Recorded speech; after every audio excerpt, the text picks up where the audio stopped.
কি ফিচার যুক্ত হয়েছে রে ভাই হোয়াটসঅ্যাপে, নিজের চেহারাটা দিয়ে যে কোনো ধরনের ইমোজি, যে কোনো ধরনের স্টিকার তৈরি করে প্রিয়জনকে মেসেজ করতে পারবেন। এটা শেখার জন্য রেডি হন মিয়া, আসেন দেখে আসি। হোয়াটসঅ্যাপে চলে আসবো, একটা অ্যাকাউন্টের উপরে ট্যাপ দিব, ট্যাপ দেওয়ার সাথে সাথে এখানে দেখুন স্টিকার আইকন আছে, এখানে টাচ করে দিবেন। এখানে দেখুন কৃত এখন অ্যান্ড্রয়েডও পারবেন, এই দিবেন, ট্যাপ দেওয়া ফটো লেখা আছে এই অপশনটাতে টাচ করে দিবেন। এখন যেই ছবিটা নিবে এই ছবিটা দিয়ে কিন্তু ইমোজি এবং স্টিকার তৈরি করতে পারবেন। তো আমি ছবিটা দিয়ে দিচ্ছি, ছবিটা তোলার পরে কালার সিলেক্ট করতে পারেন, তো আমি হোয়াইট দিয়ে নেক্সটে চলে আসবো। এইখানে টাচ করে কিন্তু আপনি এডিট করতে পারেন, যেমন আমি অপশনটাতে টাচ কিছু চেঞ্জ করতে পারেন, আপনি সানগ্লাস ব্যবহার করতে পারেন।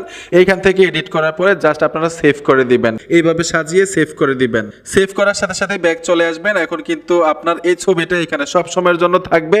এখন আপনি মেসেজ করার টাইমে যাই লিখেন ওই ধরনের ইমোজি সেট করতে পারবেন। লাভ লিখে দিলাম, এই ধরনের লাভ স্টাইলিশ ইমোজি এবং স্টিকার চলে আসবে, ঠিক এরকম।